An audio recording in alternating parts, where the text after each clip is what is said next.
To the degree that you can build a relationship with water is the degree that you will build a relationship with yourself. And the more you resist, the building of your light is a rejection of self. It's a parallel. It's a mirror. Welcome to the Enchanted Earth Podcast, where you will hear stories of nature with the power to transform our lives. These sacred stories are begging to be shared now. So listen in as my guest today shares one of their own. So welcome everybody to the Enchanted Earth Podcast. And did you know that this podcast is inspired by my book, The Enchanted Earth? It is available everywhere online where books are sold. So please check it out if you have an interest in this topic today. So we have with us Tammy Marshall, and let me tell you a little bit about Tammy. Tammy Marshall identifies as water, a seeker of truth, entrepreneur, biohacker, gerontologist, and waterkeeper. For over 30 years, Tammy has been relentless in merging the worlds of Western medicine and Mother Nature together to help individuals experience greater health and well-being. Welcome to the podcast for the second time, Tammy. Thank you. And I have read your book, and 100% would recommend any of the listeners. Last time I was literally quoting from it. Most of the time I kind of had a reverse podcast with you, but that's good. It's good stuff. You're giving her voice. The book gives her voice, and so many other voices, right? Yeah, you're giving her voice through everyone. It's like it's magical.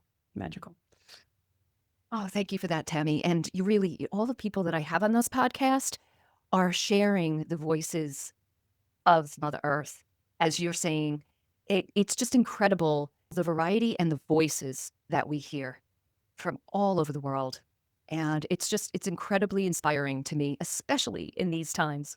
Yeah, I think the timing of the book is miraculous. I think as I listen to your people that come on, the ways in which, of course, I'm, my path to her, to Gaia, to spirit, to consciousness is water, but I hear all the other elements coming through their voices. So, I mean, it's impeccable timing that the book came out. I remember listening to something you were saying about the year, or I think it was Three Eye Atlas, and you were saying a reckoning, and I was, you couldn't hear me, but I was talking back to you saying, sister, it's reclamation, it's reckoning. You're doing it. You are doing it, right? Her whole desire to be seen, reclaimed, heard, and it is its own way of reckoning, and we're all feeling it. Yeah. Yes. And I just want to point out to listeners that I do have another YouTube channel, and it's called Luminous Spaces. And in there, I do these monthly energy updates where I talk about not just what's going on here energetically, but I also talk about cosmic, solar activity, seismic activity, dreamwork, astrology, all of the above woven into our, I guess, beautiful experience of consciousness right now on the planet.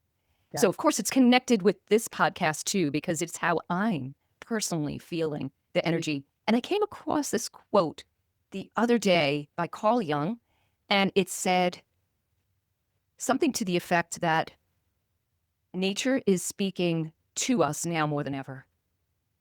And I so resonated with that. And I think that's really the gist of this podcast.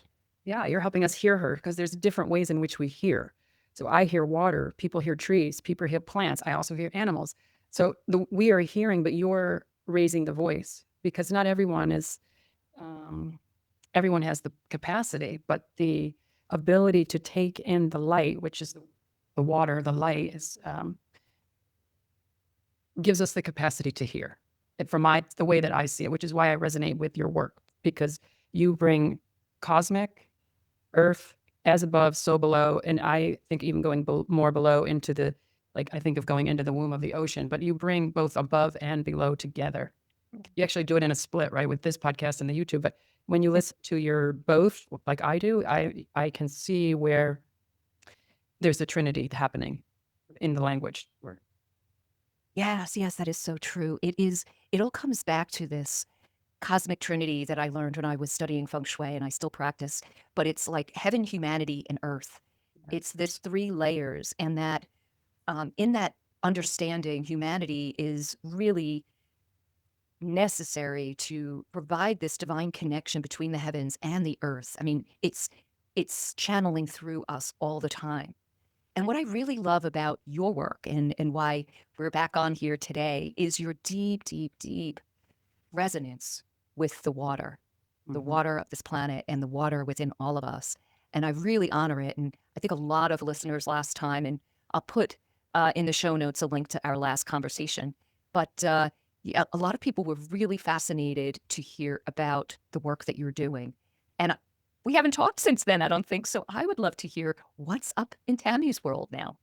Yeah. So I think it's going to go back to how we're like kind of framing this naturally and organically, that I think of myself, like I said before, more of a water being, because I'm mostly water. I mean, there's human being, but that word human being is a construct that came long after the concept of water, which one of the things that we talk about a lot in the last podcast, and I listened to Rachel's podcast with you, and she talked a lot about ways to structure water and to build in practices with water, which I loved. There were a lot of eerie connections between what she says and what has been coming through for the last year, or just trees, jellyfish, so forth. So without, you can edit any of this, because what the kind of the connection that I want to make to this idea of you're mostly water, the earth is mostly water, and the cosmos and 3i Atlas and those three levels, because the thing that's been happening to me since last year is I usually get a word, I get a word and the word follows me. And this time I had the word carbon, and carbon. And Mary would say carbon. Nikola Tesla would talk to me about carbon. And then I dove deep into the carbon water connection, and everyone's talking about hydrogen and so forth with the water, which is important. But when you think about carbon in relation to water, this could get scientific, but to me, it's the most mystical thing ever. But I want to give this backdrop because it's the reclamation of the divine feminine in its whole way, and that we're here reclaiming and remembering. And remembering is an important word, because if I start with I'm going to just give you the listeners and all of us just, and it maybe everybody already knows this, but across space and biology, there's some rules that repeat, and those rules are built on a carbon framework, which I did not know until I got the word, and she had me go deep on the word. So let's just take 3i Atlas. So there's the interstellar comet. Nobody knew what it was, and it had this tail that came off of it that everyone was talking about, right? And then we heard about its connection to water. And when you study the comet and what they call the coma, the ring around it, it's the interaction of light and carbon that hits and causes this halo. Where else do we see halos? Over saints. Everywhere, over, like Mary, all over saints, there's a halo. Other way to say that is a ring of fire. And another way to say that is light conception. But the word that hit me in my bones was the word that space uses for this kind of thing, which is coma. What's coma? Yeah. Sounds like you're unconscious. What do we know about the word about coma, right? Coma is a suspension of like you stop remembering. You're in a coma. You're in a state of unrest, right? Or rest, I should say. But the root words of coma are unconscious, detectable life, like my vitals are there, but I don't remember anything. So is there some relationship to 3i Atlas's coma ring, the water that is shed across this earth on December 19th and all around in that period, that is related to her, Gaia's greater remembering? Did potentially that coma ring give us visibility and the ability for our DNA to hold more light? Because she came through in a different way. She kind of broke through the coma, if you will. And could it be connected to our ability to hold light? Because there's the cosmology connection to carbon, but in our bodies, we have benzene rings, which are carbon rings. Why I talk about structured water so much, and maybe this will help people become more interested in structuring their water, is the benzene ring in your body is a carbon ring that, under the right conditions, structured water, other things, creates an energy ring, a halo around your cell membrane that emits photons, light. So is there a connection between, I know this is a lot, so I'm trying to help people. I've been in it for a while, so I'm talking about it as if, but to me, there this connection between carbon halos that are created, that create energy in space, every one of our cellular, every bit of our DNA, every bit of our cells. The cosmic nucleus has a halo around it in space. Our cells have benzene rings, carbon rings around them, every single one of them. When met in the right conditions with what creates photonic light in our body, light conception, if you will.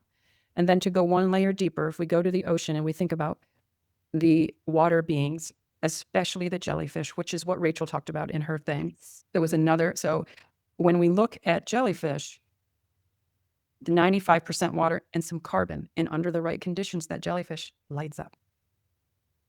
So is the role of structured water potentially for us to continuing to, this is where it gets very,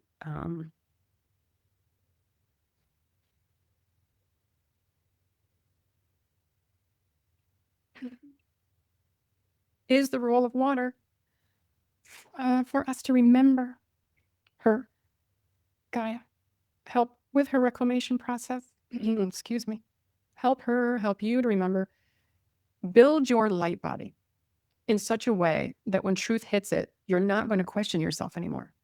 You're not going to be in resistance to truth. You're going to be able to find the trinity in between their opinion, your opinion, and the middle way, which is I'm calling the trinity because it's that space. Even when I pulled a card today to set up for our call, I pulled, it's called the Rose Gold Feminine. It's out of the Magdalene deck, but you can't see it, but this is someone's opinion, my opinion, and in the middle, and that's a massive halo, is the middle way of remembering. So that everyone is talking about something's coming, these times are coming. Okay, before I do this is very important. I can't show this. I'll save my tears, but I'll talk about that. Could it be that, yes, we're talking about structured water from a biological health perspective, which I've been doing for now 5 years, but as I'm going deeper in the path and understanding the carbon, cosmic, earth, sea-water connection, I wholly now know it's for us to build our light body so that we can hold these truths. Yes, you'll be healthier because your body's functioning and it's building more energy, ATP, mitochondria. I can go into the whole science of what's happening in your body when you create those hexagonal structures of carbon water. It just creates energy. We have the ability to create energy on our own. And we've outsourced it in every way imaginable. But there's something that came through. We don't know. We'll never know because we've not seen it before. But because it was water, I'm open to the idea that it allows for a greater remembrance of her and a greater connection to her. So why do I always talk about structuring water and ask people to structure their water is now heightened to build your light body. Before I knew you function better because I experienced it. And I know that. And I've just did a podcast about the irony of dementia and Alzheimer's. So if water holds memory, and we're mostly water, I asked the question, what's happening to the person with Alzheimer's? Because their waters are not holding the hexagonal structure of water, right? They are considered bulk water. Their water is bulk, meaning it doesn't create the hexagonal structure to hold light, hold memory. So I was begging the listeners to start giving your family members with memory impairment structured water for no matter what stage they're in, because there is no argument anymore that structured water holds memory impressions. There's been enough of that going on and everybody can kind of buy into that, I think, or at least get closer to the middle belief on that because it's now very scientifically based. So if we believe that it holds memory and we're mostly water, what is happening in the person with Alzheimer's and dementia? We know it's not plaques and tangles anymore like we were told. That's been demythed, right? That's not true anymore. But what is it? And I don't want to go on a tangent there, but it's all connected. Well, there's that general understanding that when we're born, we're more water. Yes. And as we age, we lose that water. And Yes. it's pretty stark. I mean, the percentage of our bodies start out very, very high. And then as we age, we're down to 40, 50% water. We lose a lot of our water. And Yeah. it contributes to a lot of the aging of our bodies. Most of it. Yeah. And like you're saying, with memory and with the brain, I mean, even it's just people, they talk about, oh, I'm going senile because I can't think of words, and I'm losing some memory. So there's so many people that have that challenge. So it's, it impacts so many people. It can harm you to structure your water. And Right. if you see the science on it, it can only help you regardless of where you are in it. And structured water, because of how it builds light in your body. And when I say light, you can also say energy. You could also say ATP, high functioning mitochondria. I like to choose the word light because that's the way that it plays out in all levels of nature. We just can't see our light unless we can actually see our light. And then you've been around people that feel like light. So you can see light in people. You can see darkness in people. And the more you create a relationship with water and structure your water, spend time building your light body through a lot of different practices, you're going to be able to see and remember things that what I feel like 3i Atlas gave us was like breaking through a little bit of the coma we've been in. Yeah. And it's not called coma for a reason. I mean, I know. I know that the names given to objects, naming is an important aspect of understanding the meaning at much deeper levels than we're used to. In fact, like just as a student of astrology, I always found it fascinating of the naming of different planetary objects. And we're not really finding regular planets anymore, but we're finding dwarf planets and we're finding asteroids, and all of these are being named. And there's so much to the name that's given that I think it's coming from subconscious understanding of that object. I feel like there's just this collective, right? The collective unconscious. And there's no coincidence when a name is selected for absolutely something. So I just love that practice of really looking deeply. I know there's a name for it and I don't recall it at this moment. Naming is very patriarchy. I mean, people resist that when they hear it, but naming things is a patriarchal structure. Prior to vocabulary and naming things, we worked with symbols and we used our intuition to interpret symbols. And then man created language. Man controlled language. Patriarchy. Yeah. She's asking you to do the opposite. She's asking you to go in nature, talk to me, talk to me, talk to me, that song. She's asking you to go to nature, talk to me, build your light body so much that I will share the truth with you. You will not have to rely on man's spoken word, although it's powerful. It is a spell, right? It's a spelling bee. So the more you build your light body, we can move about the world having signals and intuition and memory that there'll be very little use of all of that stuff that was created. There's a couple of great books that are coming to mind.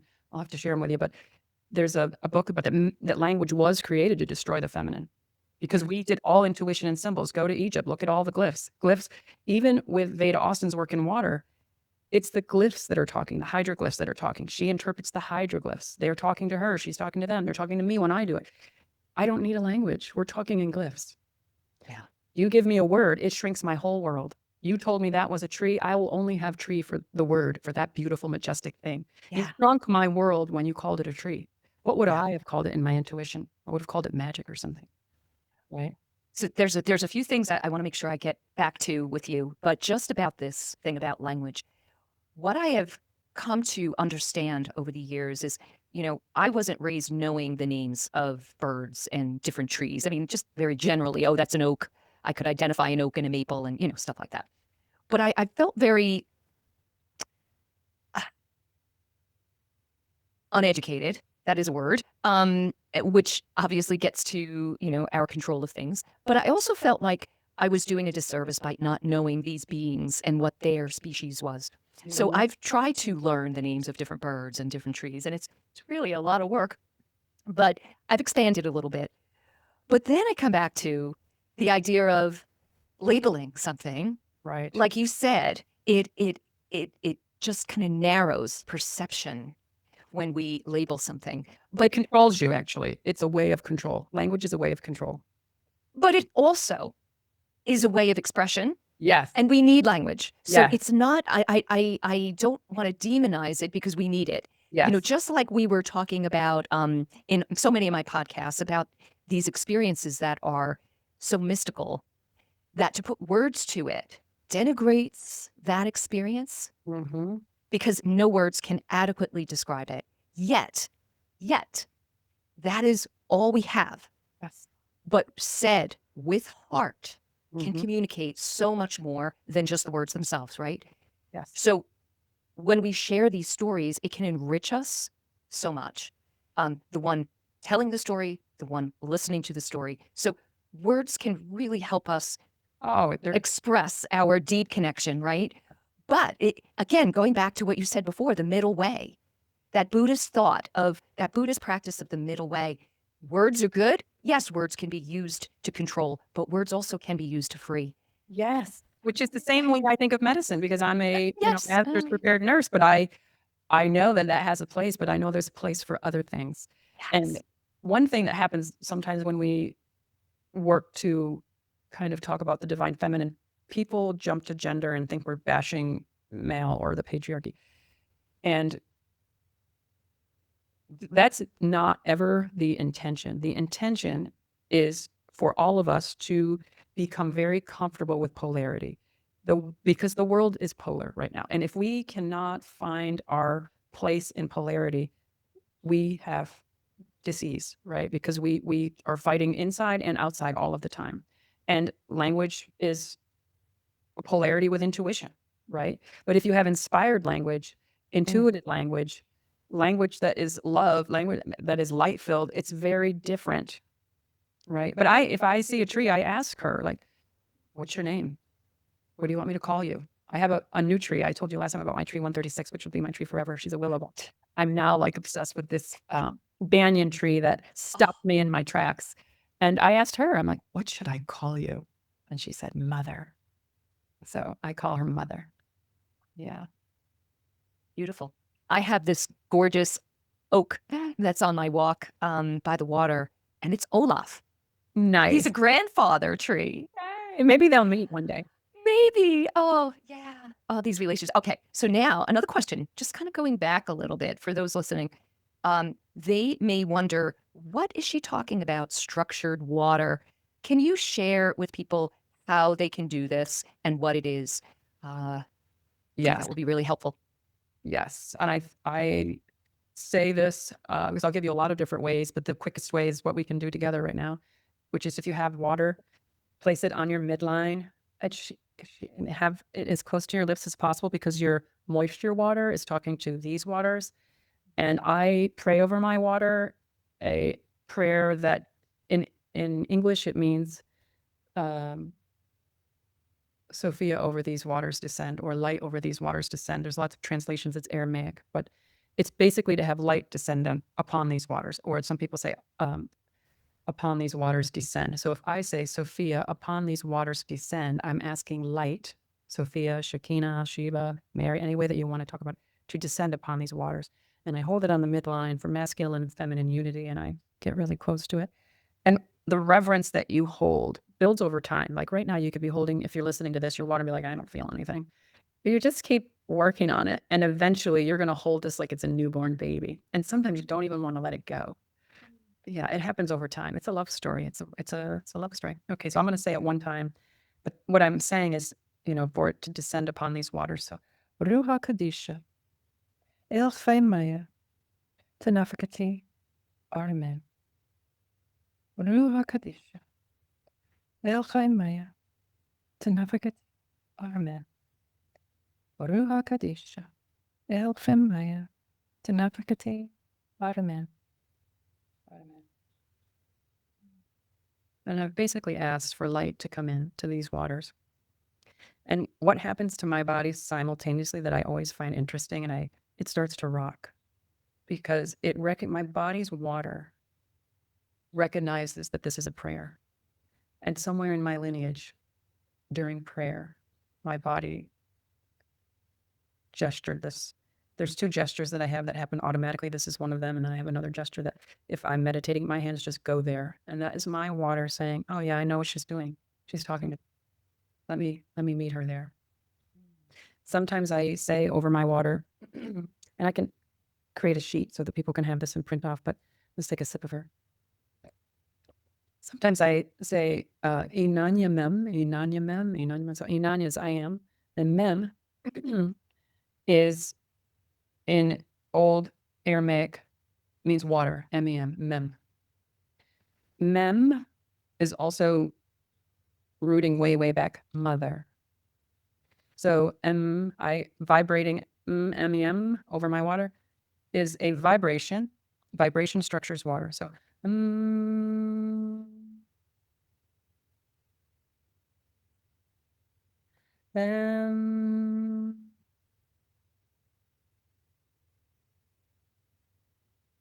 try it once. Take your water and just a nice inhale, and then for as long as you can hum it out. Yeah.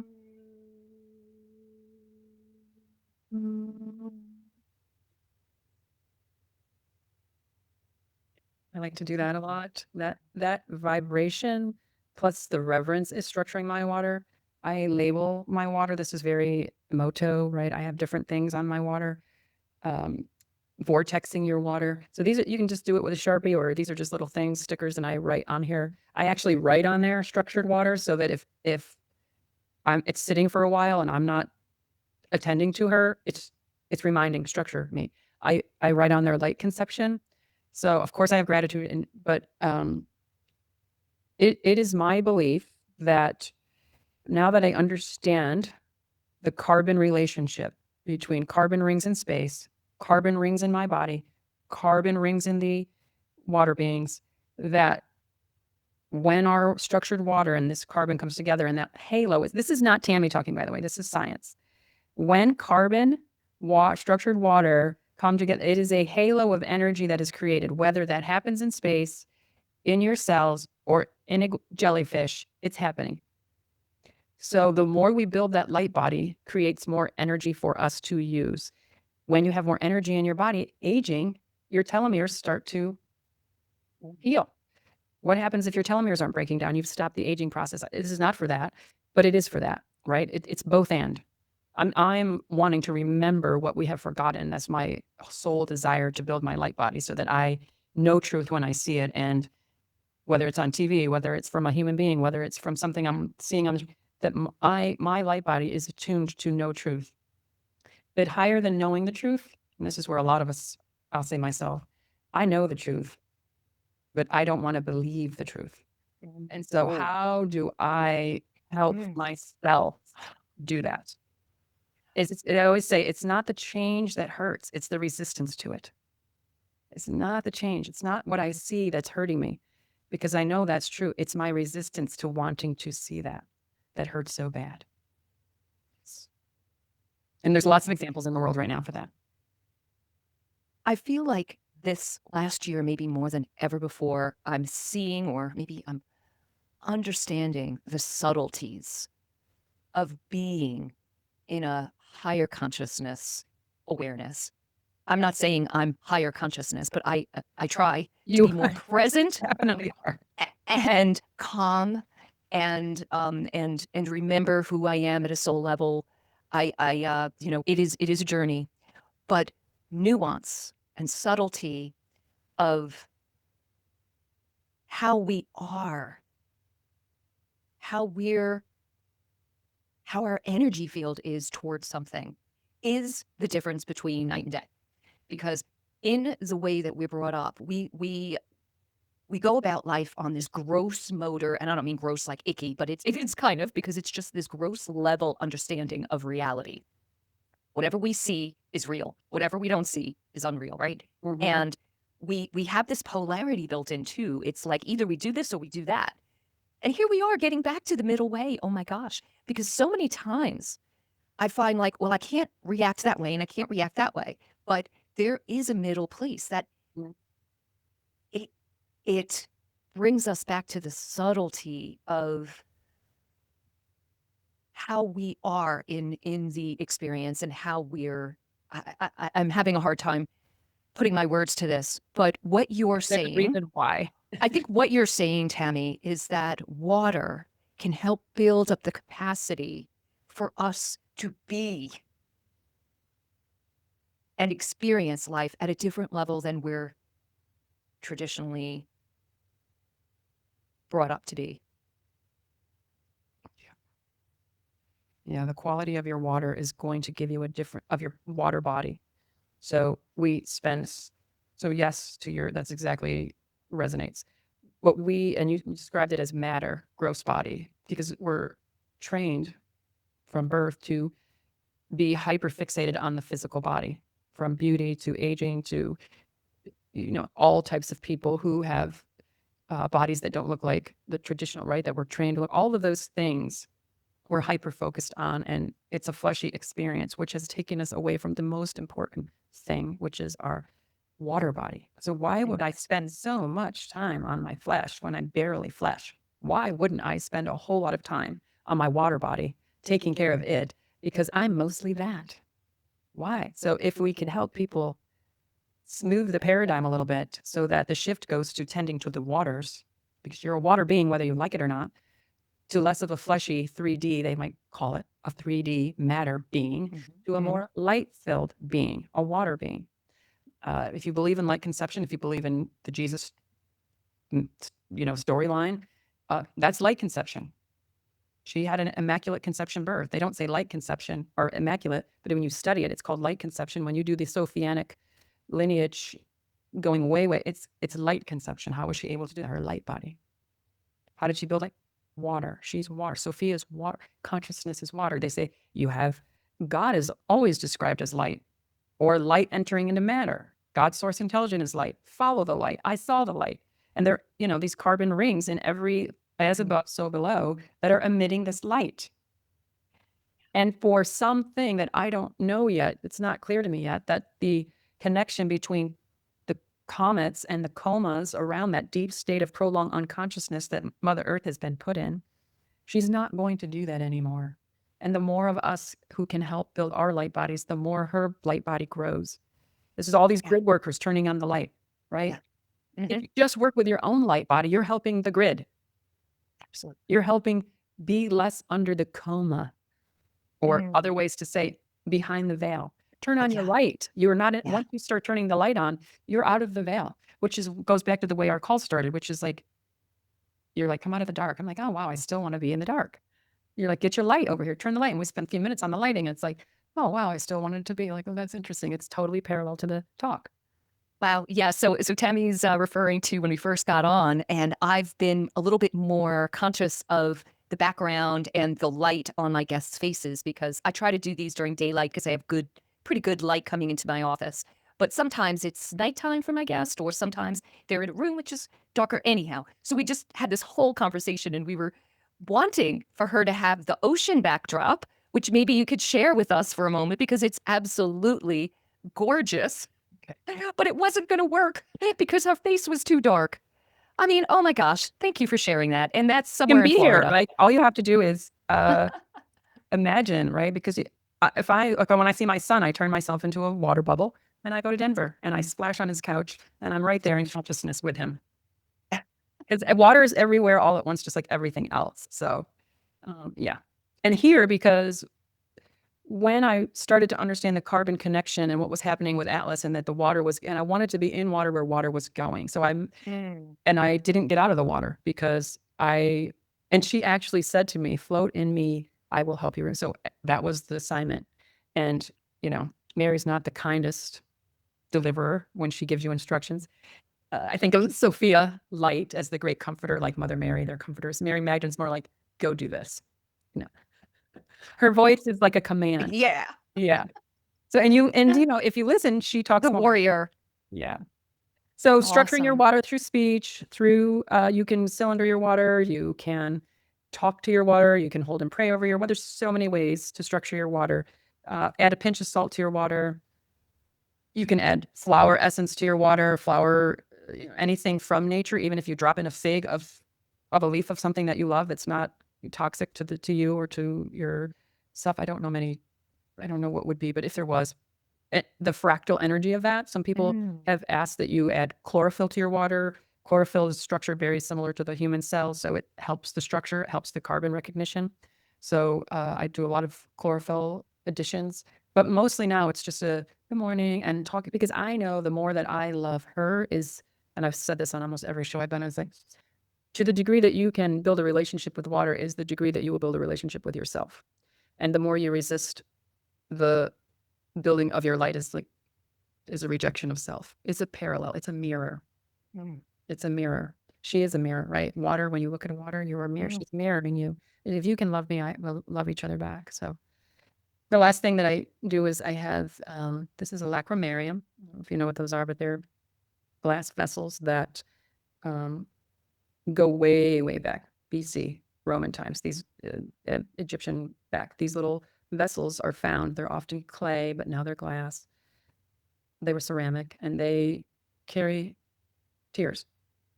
And they know that they're tears by the structure of what they found in these bottles. What I am learning about, I've said this on other shows, but the structure of your tears, it's a whole nother podcast, but saving your tears, just scooping them up when you cry and saving them anytime. And I place them on a mirror. Some people call these Psalms mirrors. There's actually a quote, Psalms 56.8, where it actually says, place my tears in the bottle. It's literally, and it doesn't say place your tears in the bottle. She's saying place my tears in the bottle, which to me is, I am the light of you. Your waters, I am the light inside of you. These tears are me. I am the light. We don't like to talk about the human being the light because we think that's out there for God. It's in here. We are, right? And so it's so old and ancient. It doesn't say place your tears in a bottle. Place my tears in a bottle. So capturing those, what I do with them, let's say I'm having like some hard situation and I just do this upside down and I rub it wherever the hurt is. And it's recognizing her. It's a very big tradition in some cultures and around grief and death and loss, but you can collect all your tears, happy tears, grief tears. It's often associated with grief, but it doesn't have to be. That's another way that this water is structured already coming from me, that I put structured water back on water. So if you care about the earth when you're walking around and you see, as any place you've ever been, is stagnant water a good thing? No. So when we're ill, it's stagnant water. So now I do a lot of somatic dancing because where we move stagnation and set it free is through movement. So there's a big kind of, I would say, thrust, at least in my circles, for us to move somatically through dance. And when you think about dance, I don't like play a song and do I'm flowing. I put on and I'm doing whatever my body, like 5 rhythms. I don't know if it's static dance, I guess. It's like whatever my body wants to do. That is a way to structure your water. You're freeing up stagnation. If you think about, if you're more science, you're moving around your carbon rings, you're giving it a better chance to hit against that structured water and create a light ring, a halo. So that is a big kind of movement. I would imagine like Tai Chi is like that as well, Oh, right? It's the awesome. flowing movements. Yes. Removing stagnation. And there are nothing good comes from stagnant waters, not out in earth and not in our body. And when I walk upon something stagnant in the earth, like I literally could cry over some of the creeks and that I can't clean everything, right? But one very powerful thing, so you can let her know you saw her. It's like I say, I see this. I am sorry. I say a prayer over it. And if I have my water, any structured water, I say a prayer and I add structured water to the stagnant water. Now I can't clean up the whole river, but I am certainly going to give her more light-filled water so that she can start to build it herself. So if you're walking by anything out in nature and it's like stuck and not going through the pipes and, you've seen it, you know what I'm talking about. Give her some structured water. Put your hand over her. Let her know you see her. You'll just walk by it. Yeah. It's like she's saying, you see me? I'm stuck here. I'm stagnant. Right. Yes. So there's lots of ways Tammy, to break that up. Wow. I'll probably cut this out, but I just wanted to share. A couple of weeks ago, I had a very vivid dream about being in a cave, and there was a stream that was extremely toxic and thick, so toxic, thick with debris and junk. And there was, I believe it was a gentleman, completely suited up as if he was in nuclear waste, right? In the stream, because it was toxic, pulling out human bones. And then pulled out a boot that still had a human foot in it, and then dumped it into the river to finish the task. And I was standing there observing this whole scene in a very neutral state. And what I got from that dream, but it's still unfolding, is that we're in a place of seeing the toxicity of what we have done as humanity. And it's killing us too, right? With the bones. But that merely witnessing starts the process of renewal.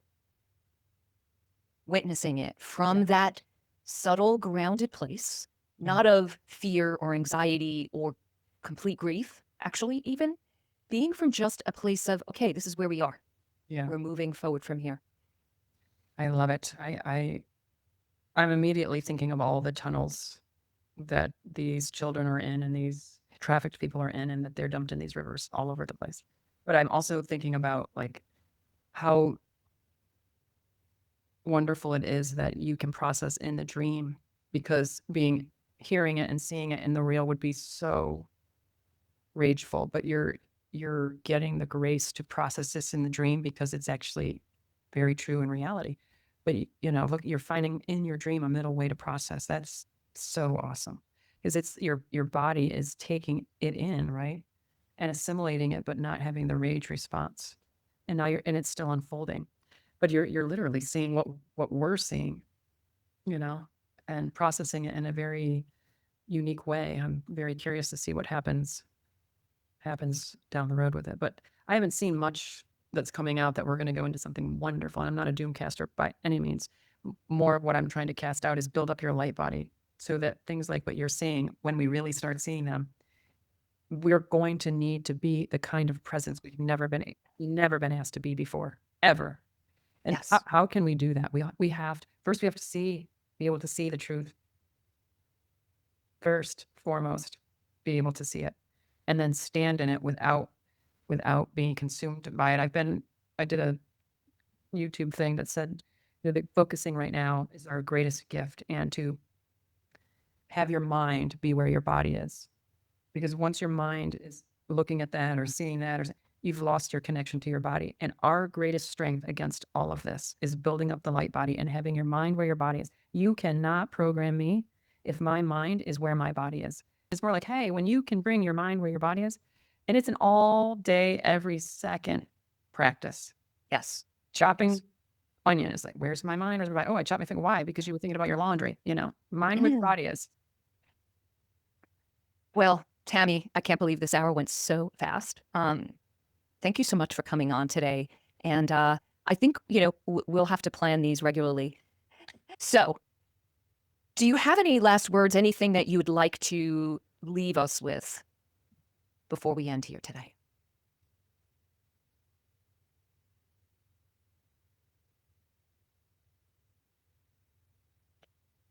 So I'm trying to think of something, and all that's like pounding in my head is, I am the light, I am the light, I am the light. So that's for me, and it's for you. Yeah, she's even actually trying to make me say, I am the light. I am the light. I am the light. Like, you are. I am the light. I am the light. All right, everybody who's listening. I am the light. I am really. the light.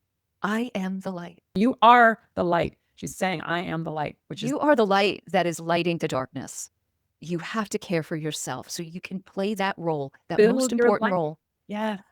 Absolutely, everybody. I think this was genius. This is the simplest way to contribute to this immense time of being on this planet, is to love yourself. Say this prayer with the water. Drink that water. Be healthy, body, mind, and spirit. And shed that light into all the dark corners. Take care of your carbon rings. That'll be the tagline for this. We're like, what is she talking about carbon? I thought she was Sophia Mary. Like, no, it's because it hit me when the carbon rings came through on all levels, and the halo and the coma. I was like, oh my gosh, that's it.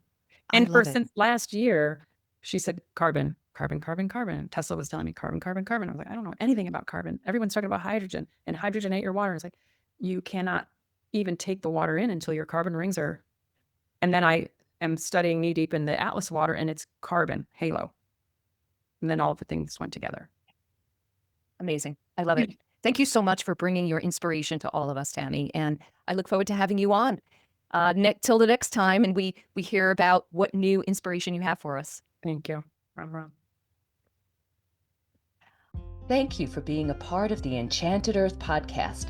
Please hit the subscribe button so that you'll know when we publish another inspiring episode. Check out my book, The Enchanted Earth, available wherever online books are sold. Thank you and have a magical day.